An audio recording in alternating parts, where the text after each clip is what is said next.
Cybersecurity concerns related to the recent breach of U.S. Capitol security. January 12, 2021.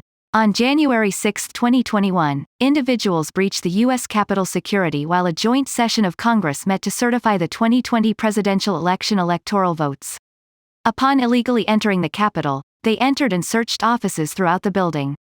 In the wake of this incident, experts in the cybersecurity community have been discussing issues related to how the event unfolded and what risks it raises to cybersecurity in its aftermath.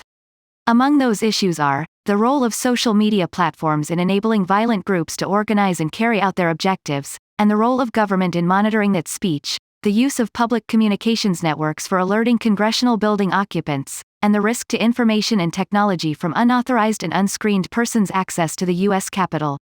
This insight discusses these issues and summarizes concerns raised among the cybersecurity community.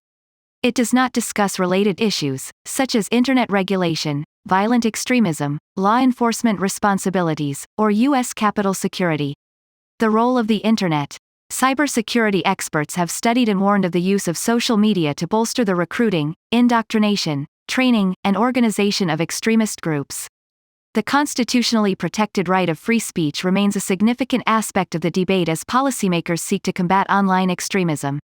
News media reports that the individuals who breached the U.S. Capitol security used websites and social media to organize that effort. In 2020, some private sector research firms were tracking this specific behavior online and reported on it.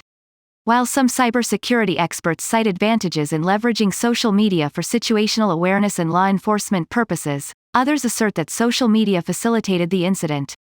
Senator Mark Warner has asked social media companies to preserve data posted during the event, raising competing issues of free speech and national security. The incident on January 6 highlights some, but not all, of the issues surrounding this debate. What responsibilities do social media companies and web hosting providers have, or ought to have, to monitor their platforms for violent and/or extremist content and take action, for example, remove that content or report the behavior to authorities? The federal government previously debated limits on what may be posted and shared online and established the requirement for internet companies to report on child exploitation. What is the appropriateness and adequacy of federal agencies' open-source intelligence collection and reporting coordination? Agencies have sought capabilities to monitor and collect information from social media platforms and websites. In doing so, some experts scrutinized the activity and wondered what systems or safeguards would be employed to prevent abuse. Communications systems. During emergencies, authorities rely on a variety of communications systems to alert people working in the U.S. Capitol complex. The U.S. Capitol Police used such a system on January 6, 2021. The distribution of these alerts rely on both internet-based, for example, email and Wi-Fi networks, and cellular-based, for example, SMS communications systems to deliver messages.